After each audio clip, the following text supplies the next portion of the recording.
Hi all, welcome to study win PSC. ഇന്ന് നടന്ന second stage 10th prelims എക്സാമിൻ്റെ maths questions ആണ് discuss ചെയ്യുന്നത്. നിങ്ങൾക്ക് എക്സാം എങ്ങനെ ഉണ്ടായിരുന്നു? ഈസി ആയിരുന്നോ? നിങ്ങൾക്ക് കിട്ടിയ മാർക്ക് താഴെ ഒന്ന് കമൻറ്റ് ചെയ്യണേ.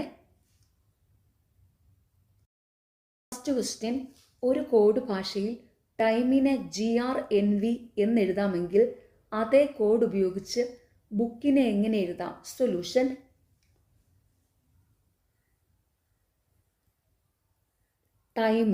ടൈമിൻ്റെ കോഡ് GRNV.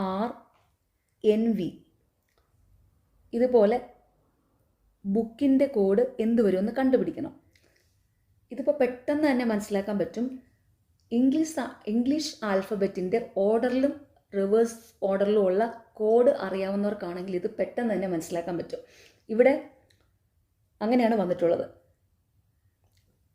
അതായത് ഇംഗ്ലീഷ് ആൽഫബറ്റിൻ്റെ ഓർഡറിലാണെങ്കിൽ ഈ 5ാമത്തെ പൊസിഷനിൽ വരും, റിവേഴ്സ് ഓർഡറിൽ V 5ാമത് വരും. അതുപോലെ ഇംഗ്ലീഷ് ആൽഫബറ്റിൻ്റെ ഓർഡറിൽ T 20ാമത് വരും, റിവേഴ്സ് ഓർഡറിൽ G 20ാമത് വരും. അപ്പോൾ ഇത് ഇങ്ങനെ പെട്ടെന്ന് മനസ്സിലാക്കാനായിട്ടൊരു കോഡുണ്ട്. അതായത് ഇംഗ്ലീഷ് ആൽഫബറ്റിൻ്റെ ഓർഡറിലുള്ള പൊസിഷൻസ് കണ്ടുപിടിക്കാനുള്ള കോഡാണ് ഇജോറ്റി 5, 10, 15, 20, 25.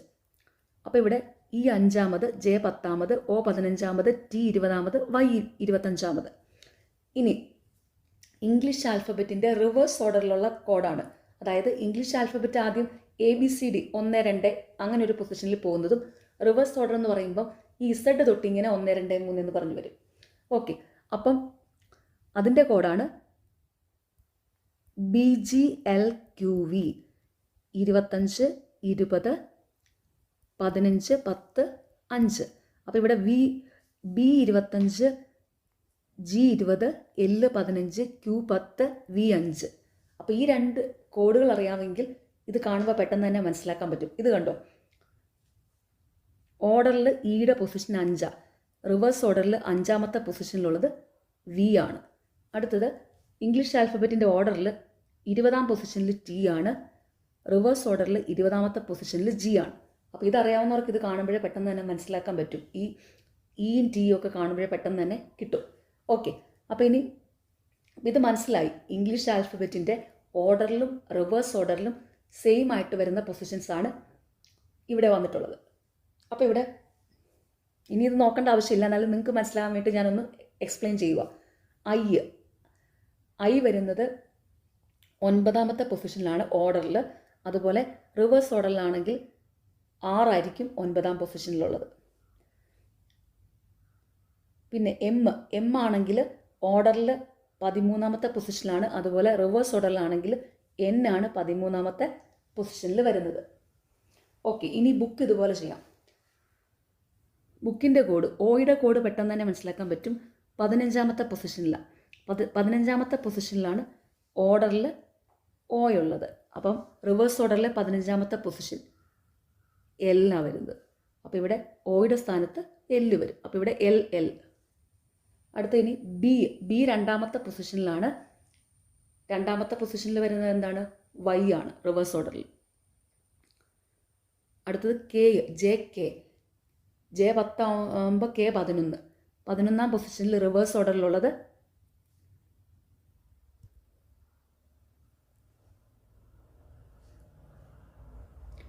ഇവിടെ 11ാം പൊസിഷനിൽ P വരും. ക്യൂവിൻ്റെ ഇപ്പുറത്ത് P വരും. അപ്പോൾ ഇവിടെ 11ാം പൊസിഷനിൽ റിവേഴ്സ് ഓർഡറിലുള്ളത് P ആണ്. ഓക്കെ, അപ്പോൾ ഇവിടുത്തെ ഉത്തരം YLLP ആണ്. Answer option B. ഇതൊക്കെ ഞാൻ പല ക്ലാസ്സിലും ഡീറ്റെയിൽഡ് ആയിട്ട് പറഞ്ഞിട്ടുള്ളതാണ്. നമ്മൾ ഓർഡറിലുള്ള പൊസിഷനിലുള്ളതാണ് കൂടുതലും ചെയ്തിരിക്കുന്നത്. എന്നാലും റിവേഴ്സ് ഓർഡറിലും ഞാൻ ക്ലാസ്സുകൾ എടുത്തിട്ടുണ്ട്. ഷോർട്സിലും ഇതിൻ്റെ കോഡൊക്കെ ഇട്ടിട്ടുള്ളതാണ്. അടുത്ത ചോദ്യം, 12 + 6/2 × 3 - 4 ലഘൂകരിക്കുമ്പോൾ കിട്ടുന്ന ഉത്തരം താഴെ കൊടുത്തിരിക്കുന്നവയിൽ ഏതാണ്? സൊല്യൂഷൻ. ഇത് സോൾവ് ചെയ്യുക. 12 plus 6 by 2 into 3 minus 4. Calculations എല്ലാം സോൾവ് ചെയ്യേണ്ടത് ബോഡ് മാസ് റൂൾ വെച്ചിട്ടാണ്. BODMAS bracket of division, multiplication, addition, subtraction. അതായത് ബ്രാക്കറ്റിൽ എന്തെങ്കിലും കാൽക്കുലേഷൻ ഉണ്ടെങ്കിൽ അത് ആദ്യം ചെയ്യണം. എല്ലാ കാൽക്കുലേഷൻസും ചെയ്യേണ്ടത് ആദ്യം ഡിവിഷൻ ചെയ്യണം, പിന്നെ മൾട്ടിപ്ലിക്കേഷൻ, പിന്നെ അഡീഷൻ, പിന്നെ സബ്ട്രാക്ഷൻ. ഈ ഒരു ഓർഡറിൽ വേണം. അപ്പോൾ ഇവിടെ ആദ്യം ചെയ്യേണ്ടത് ഡിവിഷനാണ്. അപ്പോൾ ഇവിടെ 6/2 3. ഇനി ചെയ്യേണ്ടത് മൾട്ടിപ്ലിക്കേഷൻ. അപ്പം 3 ഇൻറ്റു 3 വരും. അപ്പോൾ ഇത് 12 പ്ലസ് 3 ഇൻറ്റു 3 മൈനസ് 4. 3 ഇൻറ്റു 3 9. അപ്പോൾ ഇത് 12 പ്ലസ് 9 മൈനസ് 4. ഇനി അഡീഷൻ ചെയ്യണം. 12 plus 9 21. 21 minus 4 17. 17 answer, option B. ചോദ്യം: മണിക്കൂറിൽ 90 കിലോമീറ്റർ വേഗതയിൽ സഞ്ചരിക്കുന്ന ഒരു ട്രെയിൻ 225 കിലോമീറ്റർ ദൂരം സഞ്ചരിക്കാൻ എത്ര സമയമെടുക്കും? സൊല്യൂഷൻ: സമയം കണ്ടുപിടിക്കാനുള്ള ഫോർമുലയാണ് time T is equal to distance by speed. സമയം ഈസ് ഈക്വൽ ടു ദൂരം ബൈ വേഗത. അപ്പോൾ ഇവിടെ distance 225 kilometre, speed 90 kilometre per hour. Value substitute ചെയ്യുക. T is equal to 225 divided by 90. അപ്പോൾ ഇതിനെ 225 ഡിവൈഡഡ് ബൈ 9 ഇൻറ്റു 10 എടുക്കാം, ഡിവൈഡ് ചെയ്യാനുള്ള എളുപ്പത്തിന്. ഓക്കെ, അപ്പോൾ ഇവിടെ 225/9 9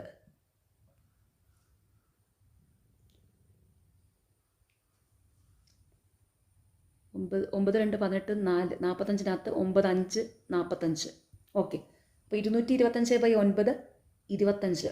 25/10 2.5 മണിക്കൂർ. 2.5 മണിക്കൂർ എന്ന് വെച്ചാൽ എത്രയാണ്? 2 മണിക്കൂർ 30 മിനിറ്റാണ്. 2.5 മണിക്കൂർ ആയതുകൊണ്ട് അത് പെട്ടെന്നറിയാം 2 മണിക്കൂർ 30 മിനിറ്റ് ആണെന്ന്. ഇനി മണിക്കൂറിനെ മിനിറ്റിലോട്ട് കൺവേർട്ട് ചെയ്യാനായിട്ട് 60 കൊണ്ട് ഗുണിച്ചാൽ മതി. അപ്പോൾ ഇവിടെ 2.5 മണിക്കൂറല്ലേ, ഈ 0.5 ഇൻറ്റു 60 ചെയ്യുക. അപ്പോൾ എത്ര കിട്ടും? 30 എന്ന് കിട്ടും. ഓക്കെ, മണിക്കൂറിനെ മിനിറ്റിലോട്ട് കൺവേർട്ട് ചെയ്യാനായിട്ട് 60 കൊണ്ട് ഗുണിക്കുക. ഓക്കെ, അപ്പോൾ ഇവിടെ ആൻസർ ഓപ്ഷൻ ബി ആണ്. സോറി, ആൻസർ ഓപ്ഷൻ സി ആണ്, 2 മണിക്കൂർ 30 മിനിറ്റ്. അടുത്ത ചോദ്യം: ഒരു കച്ചവടക്കാരൻ്റെ കയ്യിൽ 24 പേനകളും 36 പെൻസിലുകളും 60 നോട്ട് ബുക്കുകളും ഉണ്ട്. ഇവയിൽ എല്ലാ ഐറ്റങ്ങളും ഉൾപ്പെടുത്തി ഒന്നും അവശേഷിക്കാതെ ഇവയെ പാക്കറ്റിലാക്കുകയാണെങ്കിൽ അയാൾക്ക് ഉണ്ടാക്കാൻ കഴിയുന്ന പരമാവധി പാക്കറ്റുകൾ എത്ര? സൊല്യൂഷൻ: മാക്സിമം എന്ന് പറയുമ്പോൾ അവിടെ ഉസാഹയാണ് കണ്ടുപിടിക്കേണ്ടത്. അപ്പോൾ ഇവിടെ 24, 36, 60 ഇതിൻ്റെ ഉസാഹ HCF ആയിരിക്കും ഇതിൻ്റെ ഉത്തരം. ഉസാഹ കണ്ടുപിടിക്കാൻ ഒരു ട്രിക്കുണ്ട്. ചെറിയ സംഖ്യകളൊക്കെ ആണെങ്കിൽ ഇങ്ങനെ ചെയ്താൽ മതി. അതായത് തന്നിരിക്കുന്ന സംഖ്യകളെയെല്ലാം ഡിവൈഡ് ചെയ്യാൻ പറ്റുന്ന ഏറ്റവും വലിയ സംഖ്യ ആയിരിക്കും ഉസാഹ. അപ്പോൾ ഇവിടെ 3 സംഖ്യകളുണ്ട്. ഈ 3 സംഖ്യകളെ ഡിവൈഡ് ചെയ്യാൻ പറ്റുന്ന ഏറ്റവും വലിയ സംഖ്യ ആയിരിക്കും അതിൻ്റെ ഉസാഹ. അപ്പോൾ ഇവിടെ 24, 36, 60 ഇതിനെ 3നെ ഡിവൈഡ് ചെയ്യാൻ പറ്റുന്ന ഏറ്റവും വലിയ സംഖ്യ 12 ആണ്. അപ്പോൾ 12 ആണ് ഇവിടുത്തെ HCF. അപ്പോൾ ഇവിടുത്തെ ആൻസർ ഓപ്ഷൻ എ 12 ആണ്. ഇനി ഇങ്ങനെ ഇത് നോക്കാൻ അറിയത്തില്ലാത്തവരാണെങ്കിൽ സാധാരണ പോലെ തന്നെ ഉസാഹ കണ്ടുപിടിക്കുക. 24, 36, 60. അപ്പോൾ ഇവിടെ 6 ഉണ്ട്. 6 4 24, 6 6 36, 6 10 60. ഇനി 2 ഉണ്ട്. 2 2 4, 2 3 6, 2 5 10. ഓക്കെ, അപ്പോൾ ഇവിടെ ഉസാഹയാകുമ്പോൾ ഈ സൈഡിലത്തെ നമ്പർ മാത്രം മൾട്ടിപ്ലൈ ചെയ്താൽ മതി. അപ്പോൾ HCF is equal to 6 into 2 12 എന്ന് വരും. ഇത് ഇന്നൊരു 10th പ്രിലിംസിൻ്റെ ഒരു റിവിഷൻ ക്ലാസ് ചെയ്തിട്ടുണ്ടായിരുന്നു. അതിലും ഈ ലസാഗു, ഉസാഹ ഇതിൻ്റെയൊക്കെ ട്രിക്ക് ഉൾപ്പെടെ എല്ലാം ഡീറ്റെയിൽ ആയിട്ട് പറഞ്ഞിട്ടുണ്ടായിരുന്നു കേട്ടോ. നിങ്ങൾ കുറച്ച് പേരെങ്കിലുമൊക്കെ ആ ക്ലാസ് കണ്ട് കാണുമായിരിക്കും എന്ന് ഞാൻ വിചാരിക്കുന്നു. അതിൽ ഈ ട്രിക്കുകളൊക്കെ പറഞ്ഞിട്ടുണ്ട്. ഓക്കെ. കൊടുത്തിരിക്കുന്ന സംഖ്യകളിലെ ഒറ്റയാൻ ഏതാണ്? 16, 36, 64, 81, 125. 16, 36, 64, 81, 125. ഒരു സംഖ്യയുടെ ഒറ്റയാൻ എന്ന് വെച്ചാൽ തന്നിരിക്കുന്ന സംഖ്യകളിൽ ഒരെണ്ണത്തിനൊഴികെ ബാക്കി എല്ലാ സംഖ്യകൾക്കും ഒരു കോമൺ ഫീച്ചർ ഉണ്ടായിരിക്കും. ഈ കോമൺ ഫീച്ചർ ഇല്ലാത്ത ആ ഒരു സംഖ്യയായിരിക്കും ഒറ്റയാൻ. അപ്പോൾ ഇവിടെ 5 സംഖ്യകളുണ്ട്. 4 എണ്ണത്തിനൊരു കോമൺ ഫീച്ചർ ഉണ്ടായിരിക്കും. ഒരെണ്ണത്തിന് ആ കോമൺ ഫീച്ചർ കാണത്തില്ല. അതായിരിക്കും ഇവിടുത്തെ ഒറ്റയാൻ. അപ്പോൾ അത് ഏതെന്ന് നോക്കാം. 16, 36, 64, 81.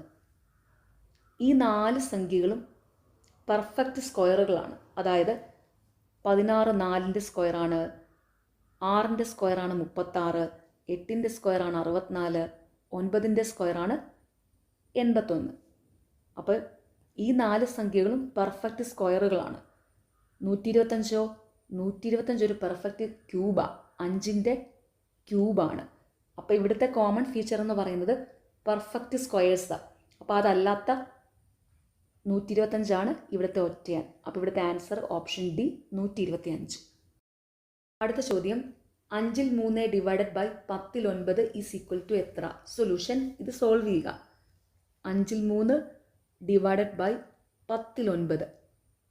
ഒരു സംഖ്യ മറ്റൊരു സംഖ്യ കൊണ്ട് ഹരിക്കാനായിട്ട് ഹരിക്കേണ്ട സംഖ്യയുടെ റെസിപ്രോക്കൽ കൊണ്ട് ഗുണിച്ചാൽ മതി. അപ്പോൾ ഇവിടെ 5ൽ 3 10ൽ 9ൻ്റെ റെസിപ്രോക്കൽ കൊണ്ട് ഗുണിക്കണം.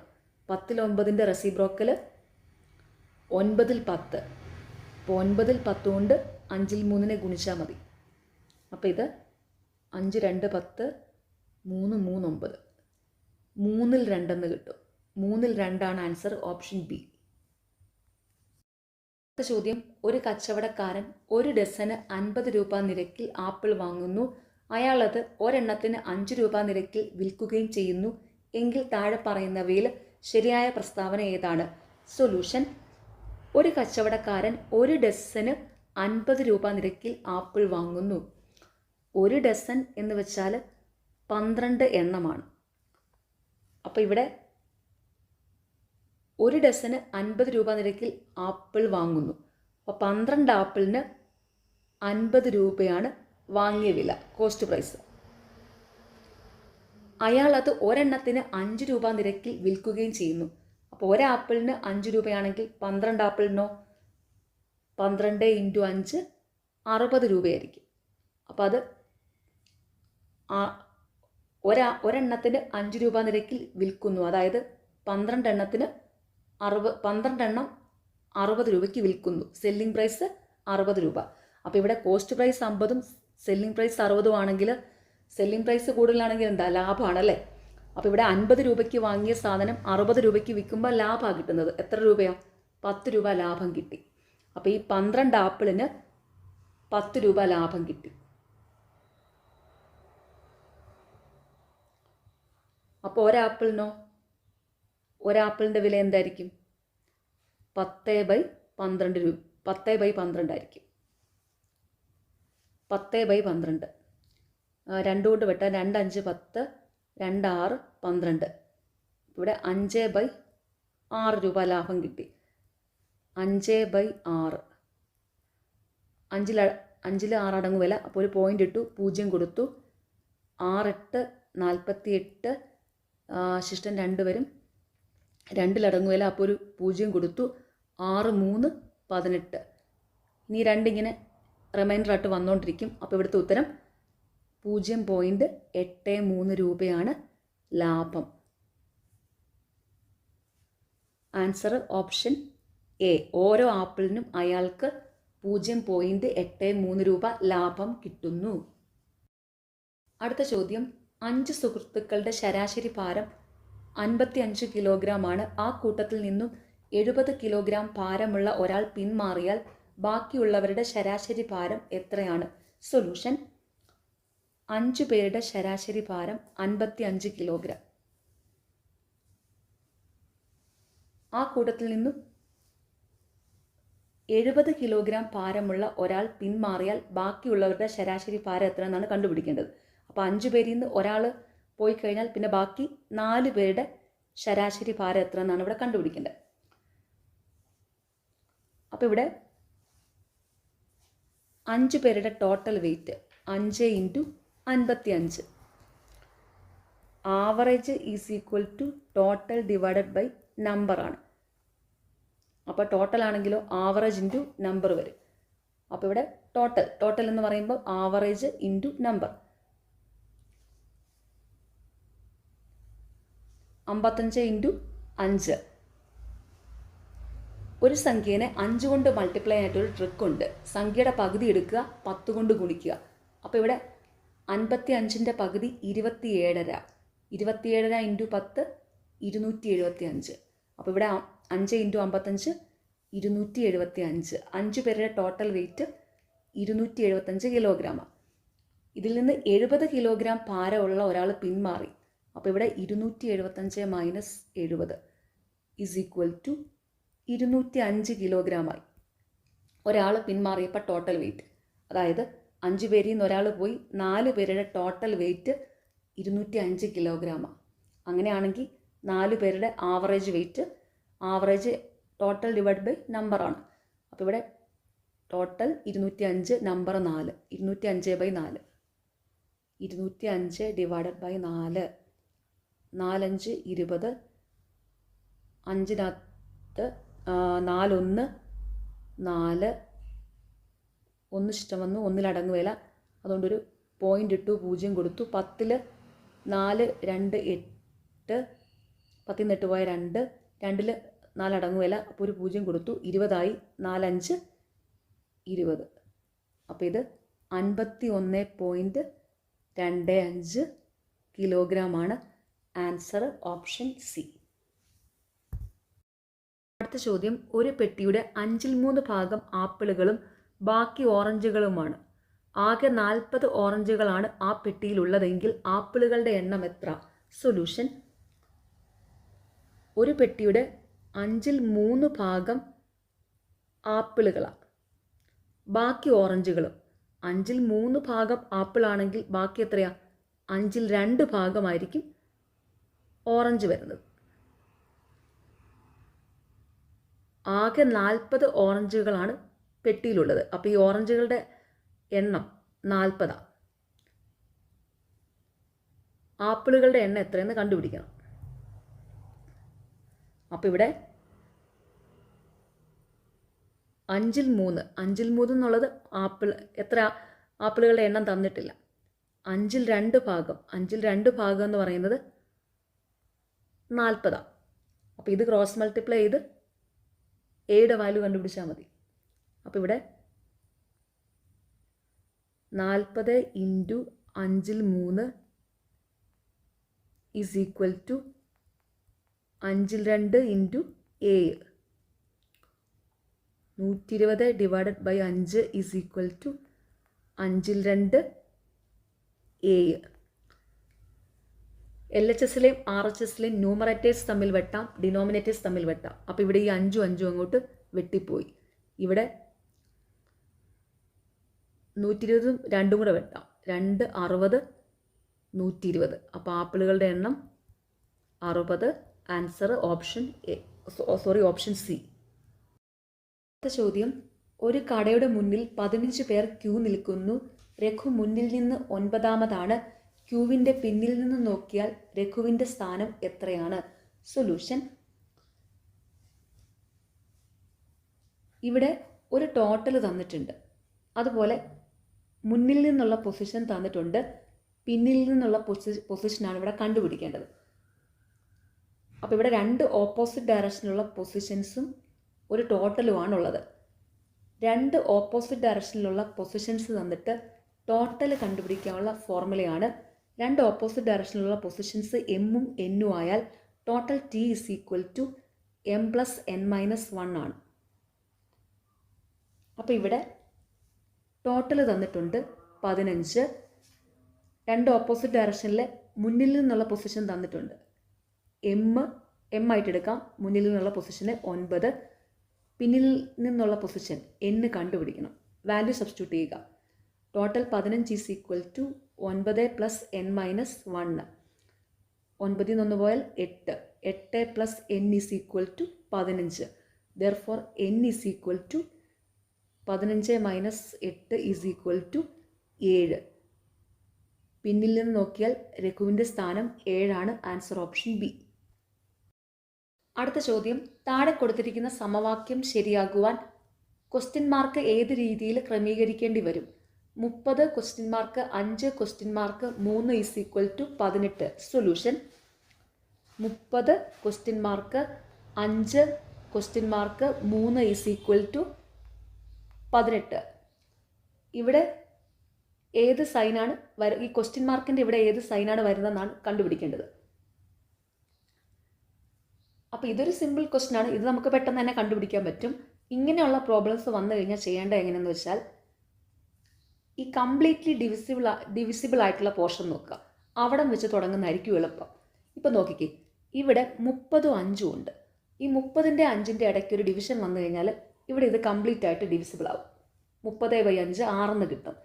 ഇനി ഈ 5ൻ്റെ 3ൻ്റെ ഇടയ്ക്കാണ് ഒരു ഡിവിഷൻ വരുന്നതെങ്കിൽ ഇവിടെ കംപ്ലീറ്റ് ആയിട്ട് ഇത് ഡിവിഷൻ ആവുമോ? ഇല്ല, 5/3 അങ്ങനെ കിടക്കത്തല്ലേ ഉള്ളൂ. അപ്പം കംപ്ലീറ്റ് ആയിട്ട് ഡിവിഷൻ വരുന്ന പോർഷൻ വെച്ച് ചെയ്ത് പോവുക. ഓക്കെ, അപ്പോൾ ഇവിടെ നോക്കിക്കേ, ഇവിടെ 30/5 എന്ന് എടുക്കാം. 30/5 എത്രയാണ്? 6. ഓക്കെ, അപ്പം ഇവിടെ 6 എന്ന് കിട്ടി. 6 question mark 3 is equal to 18. അപ്പോൾ ഇനി എന്താ? 6 × 3 അല്ലേ 18. അപ്പോൾ ഈ ക്വസ്റ്റ്യൻ മാർക്കിൻ്റെ ഇവിടെ എന്താ വരുന്നത്? ഇൻറ്റു ആണ്. 6 × 3 18. അപ്പോൾ ഇതെങ്ങനെയാണ് വരേണ്ടത്? 30/5 × 3 ഈസ് ഈക്വൽ ടു 18 എന്ന് വരും. അപ്പോൾ ഇവിടെ വരേണ്ടത് ഡിവിഷനും മൾട്ടിപ്ലിക്കേഷനുമാണ് സൈന് വരേണ്ടത്. Answer option D. അപ്പോൾ ഇതൊരു സിമ്പിൾ ക്വസ്റ്റ്യൻ ആണ്. ഇതുപോലത്തെ ഏതെങ്കിലും ക്വസ്റ്റ്യൻ വരുവാണെങ്കിൽ ആദ്യം നിങ്ങൾ ഈ ഡിവിഷൻ പോർഷനിൽ നിന്ന് സ്റ്റാർട്ട് ചെയ്യാൻ നോക്കുക. അപ്പോൾ കുറച്ചുകൂടി ഈസി ആയിരിക്കും. അപ്പോൾ ഇതിങ്ങനെ എല്ലാ ഓപ്ഷനും സൈനിട്ട് നോക്കേണ്ട ആവശ്യമില്ല. ആ ഡിവിഷൻ വരുന്നിടത്ത് ഉള്ള സൈനിട്ട് അറേഞ്ച് ചെയ്ത് കൊണ്ടുവന്നാൽ മതി. അടുത്ത ചോദ്യം, 3.6 divided by 0.12 is equal to x ആണെങ്കിൽ എക്സിൻ്റെ വില എത്രയാണ്? സൊല്യൂഷൻ, ഇത് സോൾവ് ചെയ്യുക. 3.6 ഡിവൈഡഡ് ബൈ 0.12. ഇതിൻ്റെ ഡെസിമൽ പോയിൻ്റ് ഒന്ന് മാറ്റണം. അപ്പോൾ ഇവിടെ 100 കൊണ്ട് ഗുണിക്കാം. ന്യൂമറേറ്ററിലും ഡിനോമിനേറ്ററിലും 100 കൊണ്ട് ഗുണിക്കാം. 3.6 × 100 ഡിവൈഡഡ് ബൈ 0.12 × 100. അപ്പോൾ ഇത് 360 divided by 12. 360/12 30. 30 answer option A. ഇനി ഇത് വേറൊരു ട്രിക്ക് യൂസ് ചെയ്തും ഇങ്ങനെയുള്ള ഡെസിമൽ പോയിൻറ്റിൻ്റെ ഡിവിഷൻ ചെയ്യാം. അതായത് ഇവിടെ 3.6 ഡിവൈഡ് ബൈ 0.12. ഈ ഡെസിമൽ പോയിൻ്റ് ഇല്ലാത്ത സംഖ്യ അങ്ങോട്ട് എഴുതുക. അപ്പോൾ ഇത് 36/12 എന്ന് വരും. എന്നിട്ട് ഇതിൻ്റെ കാൽക്കുലേഷൻ അങ്ങ് ചെയ്യുക. 36/12 3. ഇനി ഈ ഡെസിമൽ പോയിൻറ്റിന് ശേഷമുള്ള ന്യൂമറേറ്ററിലെ ഡിനോമിനേറ്ററിലെ അക്കങ്ങളുടെ എണ്ണം ഇവിടെ എഴുതി വയ്ക്കുക. അപ്പോൾ ഇവിടെ ന്യൂമറേറ്ററിലാണെങ്കിൽ ഡെസിമൽ പോയിൻറ്റിന് ശേഷം ഒരക്കമുണ്ട്, ഡിനോമിനേറ്ററിലാണെങ്കിൽ ഡെസിമൽ പോയിൻറ്റിന് ശേഷം 2 അക്കമുണ്ട്. എന്നിട്ട് ഈ ന്യൂമറേറ്ററിലാണോ ഡിനോമിനേറ്ററിലാണോ ഡെസിമൽ പോയിൻറ്റിന് ശേഷമുള്ള അക്കങ്ങളുടെ എണ്ണം കുറവ് വരുന്നത്, അവിടെ ഒരക്കമാണ് കുറവെങ്കിൽ 10 കൊണ്ട് ഗുണിക്കുക. 2 അക്കമാണ് കുറവെങ്കിൽ 100 കൊണ്ട് ഗുണിക്കുക. 3 അക്കമാണെങ്കിൽ 1000. അങ്ങനെ വരും. അപ്പോൾ ഇവിടെ ന്യൂമറേറ്ററിൽ 1ഉം ഡിനോമിനേറ്ററിൽ 2ഉമാണ് ഡെസിമൽ പോയിൻറ്റിന് ശേഷമുള്ള അക്കങ്ങളുടെ എണ്ണം. അപ്പോൾ ഈ ന്യൂമറേറ്ററിൽ ഒരു 1ൻ്റെ കുറവുണ്ട്. അപ്പോൾ ഇവിടെ ന്യൂമറേറ്ററിൽ 1ൻ്റെ കുറവാണെങ്കിൽ 10 കൊണ്ട് ഗുണിക്കണം. ഇവിടെ 1ൻ്റെ കുറവാണ്, ന്യൂമറേറ്ററിലാണ് 1ൻ്റെ കുറവുള്ളത്. അപ്പോൾ ന്യൂമറേറ്ററിൽ 10 കൊണ്ട് ഗുണിക്കുക. അപ്പോൾ ഇത് 3 × 10 30. ഇങ്ങനെയും കണ്ടുപിടിക്കാം. ഇപ്പോൾ ഇവിടുത്തെ ആൻസർ ഓപ്ഷൻ എ 30. അടുത്ത ചോദ്യം, താഴെ കൊടുത്തിരിക്കുന്ന സംഖ്യകളെ ആരോഹണ ക്രമത്തിൽ ക്രമീകരിച്ചാൽ ലഭിക്കുന്ന ഉത്തരം ഏതാണ്? 2/3, 3/5, 5/8. സൊല്യൂഷൻ, ആരോഹണ ക്രമം എന്ന് വെച്ചാൽ ചെറുതിൽ നിന്ന് വലുതിലേക്ക്. ആരോഹണവും അവരോഹണവും കാണുമ്പോൾ എല്ലാവർക്കും ഒരു കൺഫ്യൂഷൻ ഉണ്ട്. അത് ഓർത്ത് വയ്ക്കാൻ ഒരു ക്ലൂ പറഞ്ഞുതരാം.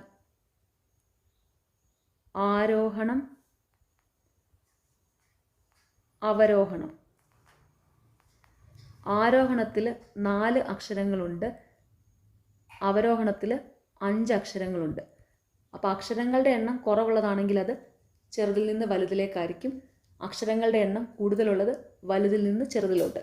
അപ്പോൾ ഇവിടെ ആരോഹണ ക്രമത്തിലാണ് ക്രമീകരിക്കേണ്ടത്, അതായത് ചെറിയ സംഖ്യയിൽ നിന്ന് വലിയ സംഖ്യയിലോട്ട്. അപ്പോൾ ഇവിടെ തന്നിരിക്കുന്ന സംഖ്യകൾ 2/3, 3/5, 5/8. 2/3 ആകുമ്പോൾ ഇത്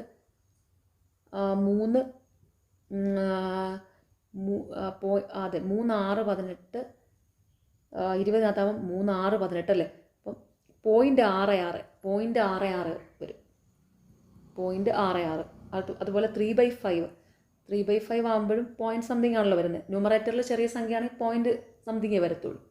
അപ്പോൾ ഇവിടെ ഓക്കെ, അപ്പോൾ ഇത് പോയിന്റ് ഓക്കെ.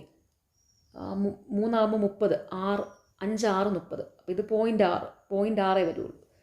അടുത്തത് 5/8. 5/8 ഈസ് ഈക്വൽ ടു 50-നകത്തല്ലേ. അപ്പോൾ 50 ആകുമ്പോൾ 8 6 48, 20-നകത്ത് 8 2 16. അപ്പോൾ ഇത് ഏകദേശം 0.62 ഒക്കെ ആയിരിക്കും. അപ്പോൾ ഇവിടെ ചെറുതിൽ നിന്ന് വലുതിലോട്ട്.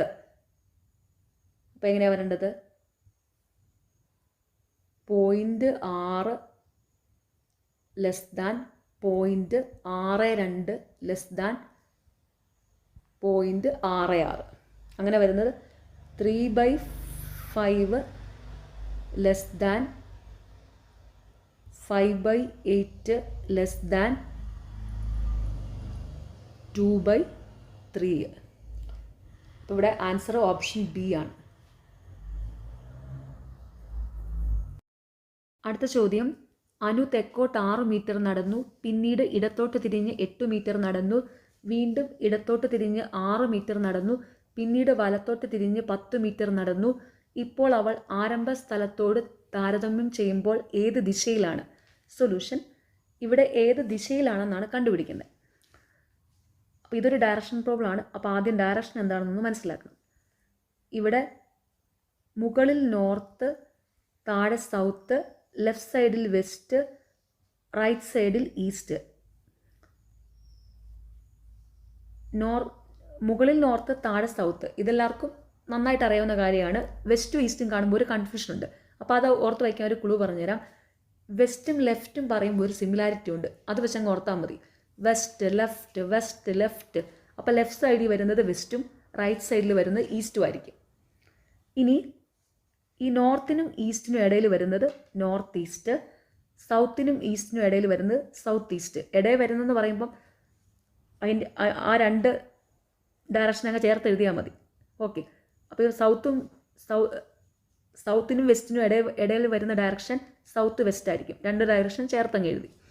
അതുപോലെ നോർത്തിനും വെസ്റ്റിനും ഇടയിൽ വരുന്നത് നോർത്ത് വെസ്റ്റ്, നോർത്തും വെസ്റ്റും കൂടെ അങ്ങോട്ട് ചേർത്ത് എഴുതുക. ഓക്കെ, ഇതാണ് ഡയറക്ഷൻ. അപ്പോൾ ഇനി ഒരു കാര്യം കൂടെ അറിഞ്ഞിരിക്കണം. ഒരു ഡയറക്ഷനിൽ നിന്ന് വലതുവശത്തേക്ക് പോകാൻ ക്ലോക്ക് വൈസ് ഡയറക്ഷനിൽ മൂവ് ചെയ്യണം. ഒരു ഡയറക്ഷനിൽ നിന്ന് ഇടതുവശത്തേക്ക് പോകാനായിട്ട് ആൻറ്റി ക്ലോക്ക് വൈസ് ഡയറക്ഷനിൽ മൂവ് ചെയ്യണം. അപ്പോൾ ഇവിടെ അനു തെക്കോട്ട് 6 മീറ്റർ നടന്നു.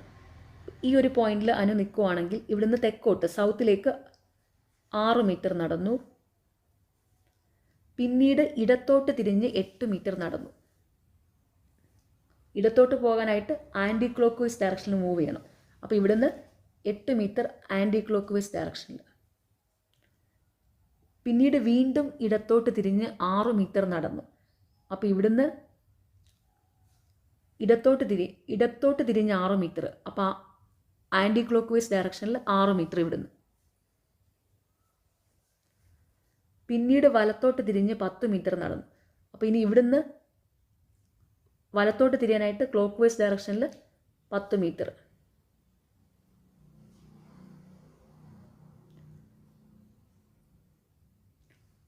അപ്പോൾ ഇവിടെ എത്തി. ഇവിടുന്ന് യാത്ര തുടങ്ങി ഇവിടെ എത്തി.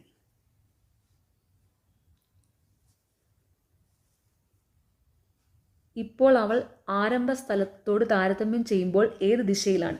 അപ്പോൾ ഇവിടുന്ന് യാത്ര തുടങ്ങി ഇവിടെ എത്തിയിരിക്കുന്നത്. അപ്പോൾ ഇവിടെ എന്താണ്? ഈസ്റ്റ് ആണല്ലേ, കിഴക്ക്. അപ്പോൾ ഇവിടുത്തെ ആൻസർ ഓപ്ഷൻ എ കിഴക്കാണ്. അടുത്ത ചോദ്യം, √49 പ്ലസ് √576 എത്രയാണ്? സൊല്യൂഷൻ. അപ്പോൾ ഇവിടെ ഇത് സോൾവ് ചെയ്യുക. √49 പ്ലസ് √576. ഇവിടെ എപ്പോഴും ആദ്യം ഉള്ളിലുള്ള റൂട്ട് വേണം സോൾവ് ചെയ്ത് കൊണ്ടുവരാനായിട്ട്. അപ്പോൾ ഇവിടെ ആദ്യം 576ൻ്റെ റൂട്ടാണ് കണ്ടുപിടിക്കേണ്ടത്. 576ൻ്റെ റൂട്ട് 24. ഒരു കോമ്പറ്റീറ്റീവ് എക്സാമിന് 1 മുതൽ 30 വരെയുള്ള സംഖ്യകളുടെ റൂട്ട് ബൈഹാർട്ട് ചെയ്ത് വെക്കണം. അപ്പോൾ ഇവിടെ 576ൻ്റെ റൂട്ട് 24. അപ്പോൾ ഇത് √49 പ്ലസ് 24 എന്ന് വരും. അപ്പോൾ ഇവിടെ √49 plus 24 73. Root 73 answer, option C. ചോദ്യം, √5625 ഈസ് ഈക്വൽ ടു 75 ആണെങ്കിൽ √0.5625 പ്ലസ് √56.25 എത്രയാണ്? സൊല്യൂഷൻ. ഇവിടെ √5625 ഈസ് ഈക്വൽ ടു 75 ഇങ്ങനെ തന്നിട്ടുണ്ട്. കണ്ടുപിടിക്കേണ്ടത് √0.5625 പ്ലസ് √56.25 എത്രയെന്നാണ്. അപ്പോൾ ഒരു ഡെസിമൽ നമ്പറിൻ്റെ സ്ക്വയർ റൂട്ട് കണ്ടുപിടിക്കാനായിട്ട് ചെയ്യേണ്ടത്, ആദ്യം ഈ ഡെസിമൽ പോയിൻ്റ് ഇല്ലാത്ത സംഖ്യയുടെ സ്ക്വയർ റൂട്ട് എടുക്കുക. എന്നിട്ട് എപ്പോഴും ഒരു ഡെസിമൽ നമ്പറിൻ്റെ സ്ക്വയർ റൂട്ടിൽ ഈ തന്നിരിക്കുന്ന സംഖ്യയിലെ ഡെസിമൽ പോയിന്റിന് ശേഷമുള്ള അക്കങ്ങളുടെ എണ്ണത്തിൻ്റെ പകുതിയായിരിക്കും സ്ക്വയർ റൂട്ടിൽ വരുന്നത്. അപ്പോൾ ഇവിടെ √0.5625 ഡെസിമൽ നമ്പർ കൺസിഡർ ചെയ്യാതെ സംഖ്യയുടെ സ്ക്വയർ റൂട്ട് എടുക്കുക. അതിവിടെ ഓൾറെഡി തന്നിട്ടുണ്ട്. 5625ൻ്റെ സ്ക്വയർ റൂട്ട് 75. എന്നിട്ട് ഈ ഡെസിമൽ പോയിന്റിന് ശേഷമുള്ള അക്കങ്ങളുടെ എണ്ണത്തിൻ്റെ പകുതിയായിരിക്കും സ്ക്വയർ റൂട്ടിൽ വരുന്നത്. അപ്പോൾ ഇവിടെ തന്നിരിക്കുന്ന സംഖ്യയിൽ ഡെസിമൽ പോയിന്റിന് ശേഷം 4 അക്കങ്ങളുണ്ട്. 4ൻ്റെ പകുതി 2 അക്കങ്ങളായിരിക്കും ഇതിൻ്റെ സ്ക്വയർ റൂട്ടിൽ വരുന്നത്. അപ്പോൾ ഇവിടെ 75നെ 2 അക്കത്തിന് എഴുതണം. അപ്പോൾ ഇവിടെ 0.75 എന്ന് വരും.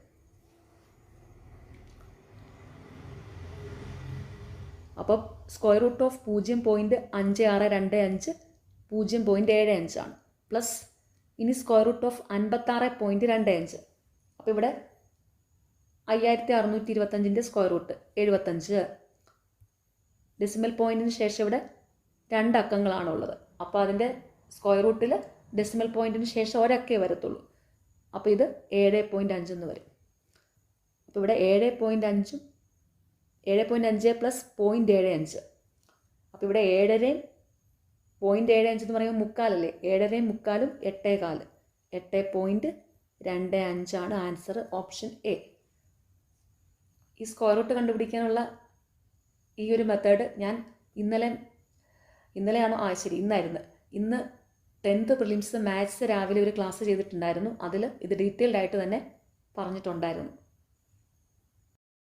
അടുത്ത ചോദ്യം, 13-ൽ 2, 6-ൽ 5, 4-ൽ 3, 17-ൽ 9 എന്നിവയിൽ ഏറ്റവും വലിയ ഭിന്നസംഖ്യ ഏതാണ്? സൊല്യൂഷൻ. അപ്പോൾ ഇവിടെ 13-ൽ 2, 6-ൽ 5, 4-ൽ 3, 17-ൽ 9 വലിയ ഭിന്നസംഖ്യ കണ്ടുപിടിക്കണം. അപ്പോൾ ഇവിടെ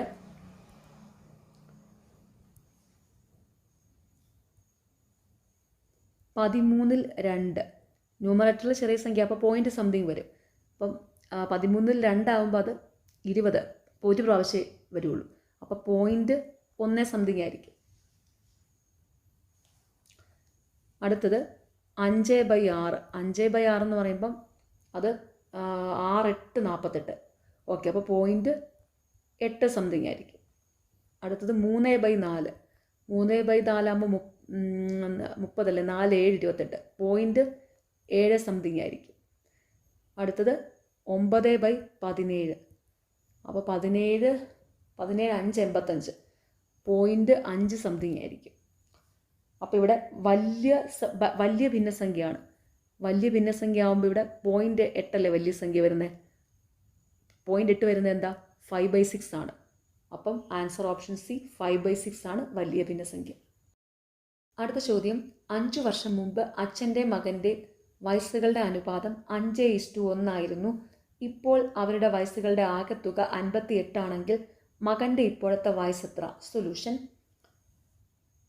മകൻ്റെ ഇപ്പോഴത്തെ വയസ്സ് എത്ര എന്നാണ് കണ്ടുപിടിക്കേണ്ടത്. അപ്പോൾ ഇവിടെ 5 വർഷം മുമ്പ് അച്ഛൻ്റെ മകൻ്റെ വയസ്സുകളുടെ അനുപാതം 5:1 ആയിരുന്നു. 5 വർഷം മുമ്പ്. അപ്പോൾ 5 വർഷം മുമ്പ് അവരുടെ വയസ്സുകൾ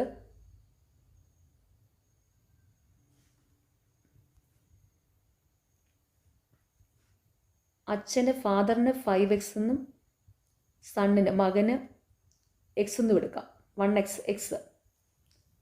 അപ്പോൾ ഇവിടെ ഇപ്പോൾ അവരുടെ വയസ്സുകളുടെ ആകെ തുക 58. അതായത് ഫാദറിൻ്റെ സണ്ണിൻ്റെയും വയസ്സുകളുടെ ആകെ തുക 58 ഇപ്പോഴത്തത്. അപ്പോൾ 5 വർഷം മുമ്പ് അവരുടെ വയസ്സുകളുടെ ആകെ തുകയോ 2 പേർക്കും 5 വയസ്സ് വീതം കുറയും. അപ്പോൾ ഇവിടെ 58 മൈനസ് 2 പേർക്കും 5 വയസ്സ് വീതം കുറയുമ്പം ടോട്ടൽ 10 കുറയും. 58 മൈനസ് 10 48 ആണ് 5 വർഷം മുമ്പത്തെ അവരുടെ വയസ്സുകളുടെ ആകെ തുക. അപ്പോൾ 5 വർഷം മുമ്പത്തെ അവരുടെ വയസ്സ് എത്രയാണ്? 5x x ആണ്. അപ്പോൾ 5 വർഷം മുമ്പ് 5x പ്ലസ് x അതാണ് 48. അപ്പോൾ ഇവിടെ 6x is equal to 48. Therefore x is equal to 48/6 8. x 8. അപ്പോൾ ഇവിടെ 5 വർഷം മുമ്പ് ഫാദറിന് 5x. അപ്പം ഫാദറിനാണെങ്കിൽ 5 × 8 40 വയസ്സ്. മകനാണെങ്കിലോ സണ്ണിന് x. അതായത് x എത്രയാണ്? 8. 5 വർഷം മുമ്പ് മകൻ 8 വയസ്സായിരുന്നു. അപ്പോൾ ഇപ്പോഴത്തെ വയസ്സ് എത്രയായിരിക്കും? 8 + 5 13. മകൻ ഇപ്പോൾ 13 വയസ്സാണുള്ളത്. Answer option B. ഇനി അച്ഛനാണെങ്കിലോ 40 + 5 45 വയസ്സായിരിക്കും അച്ഛൻ്റെ ഇപ്പോഴത്തെ വയസ്സ്. അപ്പോൾ ഇവിടെ ചോദിച്ചിരിക്കുന്നത് മകൻ്റെ ഇപ്പോഴത്തെ വയസ്സാണ്. Answer option B. അടുത്ത ചോദ്യം, താഴെ കൊടുത്തിരിക്കുന്ന സംഖ്യാശ്രേണിയിൽ അടുത്ത സംഖ്യ ഏതാണ്? 2, 5, 11, 23, 47 ക്വസ്റ്റ്യൻ മാർക്ക്. സൊല്യൂഷൻ, ഈ സീരീസ് എങ്ങനെ വന്നിരിക്കുന്നു നോക്കുക. 2, 5, 11, 23, 47 ക്വസ്റ്റ്യൻ മാർക്ക്. ഓക്കെ. അപ്പോൾ ഇവിടെ ആദ്യം അടുത്തടുത്ത സംഖ്യകൾ തമ്മിലുള്ള ഡിഫറൻസ് ഒന്ന് നോക്കാം. അപ്പോൾ ഇവിടെ 2ഉം 5ഉം 2 + 3 ആണ് 5. 5ഉം 11ഉം തമ്മിലുള്ള ഡിഫറൻസ് 6. 5 + 6 ആണ് 11. 11ഉം 23ഉം തമ്മിലുള്ള ഡിഫറൻസ് 11ഉം 12ഉം ആണ് 23. 23ഉം 47ഉം തമ്മിലുള്ള ഡിഫറൻസ് 24. അപ്പോൾ 23ഉം 24ഉം ആണ് 47. അപ്പോൾ ഇവിടെ ആദ്യം 3 കൂട്ടി 6 കൂട്ടി 12 കൂട്ടി 24 കൂട്ടി. അതായത് 3ൻ്റെ ഇരട്ടി 6, 6ൻ്റെ ഇരട്ടി 12, 12ൻ്റെ ഇരട്ടി 24. അപ്പോൾ ഇനി 24ൻ്റെ ഇരട്ടി എത്രയാണ്? 48. 48 വേണം ആഡ് ചെയ്യാനായിട്ട്. അപ്പോൾ 47 + 48 95. 95 ആണ് അടുത്ത സംഖ്യ. Answer option C. Last question, യഥാക്രമം 6 സെക്കൻഡ്, 8 സെക്കൻഡ്, 12 സെക്കൻഡുകളുടെ ഇടവേളകളിൽ 3 മണികൾ മുഴങ്ങുന്നു എന്നിരിക്കട്ടെ. എത്ര സെക്കൻഡ് കഴിയുമ്പോഴാണ് ഈ 3 മണികളും ഒരുമിച്ച് മുഴങ്ങുന്നത്? സൊല്യൂഷൻ, ഈ ടൈപ്പ് പ്രോബ്ലത്തിൽ ഇങ്ങനെ എത്ര സമയം കഴിഞ്ഞാണ് ഇങ്ങനെ മണികൾ മുഴങ്ങുന്നതെന്ന് ചോദിച്ചാൽ ഈ തന്നിരിക്കുന്ന സെക്കൻഡുകളുടെ ഇടവേളകളുണ്ടല്ലോ അതിൻ്റെ LCM കണ്ടുപിടിച്ചാൽ മതി. അപ്പോൾ ഇവിടെ 6 സെക്കൻഡ്, 8 സെക്കൻഡ്, 12 സെക്കൻഡ്. 6ൻ്റെ 8ൻ്റെയും 12ൻ്റെയും LCM 6, 8, 12 LCM. LCM കണ്ടുപിടിക്കാനുള്ള ട്രിക്ക് ചെറിയ സംഖ്യകളൊക്കെ ആണെങ്കിൽ ഇങ്ങനെ ചെയ്താൽ മതി. അതായത് തന്നിരിക്കുന്ന സംഖ്യകൾ കൊണ്ടെല്ലാം മൾട്ടിപ്ലൈ ചെയ്യാൻ പറ്റുന്ന ഏറ്റവും ചെറിയ സംഖ്യയായിരിക്കും LCM. അപ്പോൾ ഇവിടെ 6 കൊണ്ടും 8 കൊണ്ടും 12 കൊണ്ടും മൾട്ടിപ്ലൈ ചെയ്യാൻ പറ്റുന്ന ഏറ്റവും ചെറിയ സംഖ്യ അത് 24 ആണ്. അപ്പോൾ 24 ആയിരിക്കും ഇവിടുത്തെ LCM. ഇവിടുത്തെ ആൻസർ ഓപ്ഷൻ എ 24 സെക്കൻഡാണ്. ഇനി ഇങ്ങനെ ഇത് നോക്കാൻ അറിയത്തില്ലാത്തവർ സാധാരണ പോലെ തന്നെ LCM കണ്ടുപിടിക്കുക. 6, 8, 12. അപ്പോൾ ഇവിടെ 2 കൊണ്ട് 2 3 6 2 4 8 2 6 12. ഇനി 2 കൊണ്ട് 2 2 4 2 3 6. ഇനി ഇവിടെ 3 കൊണ്ട് 3 1 3 2 3 1 3. അപ്പോൾ ഇവിടുത്തെ LCM is equal to 2 into 2 into 3 into 1 into 2 into 1. അപ്പോൾ ഇത് 2 2 4 4 3 12 12 2 24. അപ്പോൾ LCM കണ്ടുപിടിക്കാനുള്ള ട്രിക്ക് ഇത്രേ ഉള്ളൂ. തന്നിരിക്കുന്ന സംഖ്യകൾ കൊണ്ടെല്ലാം മൾട്ടിപ്ലൈ ചെയ്യാൻ പറ്റുന്ന ഏറ്റവും ചെറിയ സംഖ്യയായിരിക്കും LCM. അപ്പോൾ ഇവിടെ 3 സംഖ്യകളുണ്ട്. ഈ 3 സംഖ്യകൾ കൊണ്ടും മൾട്ടിപ്ലൈ ചെയ്യാൻ പറ്റുന്ന ഏറ്റവും ചെറിയ സംഖ്യയായിരിക്കും LCM. ഇത് ഞാൻ ഇന്നൊരു 10th പ്രിലിംസ് മാത്സ് ഒരു റിവിഷൻ ക്ലാസ് ചാനലിലുണ്ട്. അതിൽ ഇത് ഡീറ്റെയിൽഡ് ആയിട്ട് തന്നെ ഇതൊക്കെ പറഞ്ഞിട്ടുണ്ടായിരുന്നു. LCM കണ്ടുപിടിക്കാനുള്ള ട്രിക്ക്, HCF കണ്ടുപിടിക്കാനുള്ള ട്രിക്ക്, അതൊക്കെ. ഓക്കെ, നിങ്ങൾക്ക് കിട്ടിയ മാർക്ക് താഴെ ഒന്ന് കമൻറ്റ് ചെയ്യണം കേട്ടോ. നിങ്ങൾക്ക് ഈ ചാനൽ ഇഷ്ടപ്പെടുന്നുണ്ടെങ്കിൽ സബ്സ്ക്രൈബ് ചെയ്യണം, സപ്പോർട്ട് ചെയ്യണം, ഷെയർ ചെയ്യണം. പിന്നെ ഈ വീഡിയോയുടെ താഴെയുള്ള ഹൈപ്പ് എന്നുള്ള ഒരു ഓപ്ഷൻ ഉണ്ട്, അതും കൂടി ഒന്ന് ക്ലിക്ക് ചെയ്യുക. താങ്ക്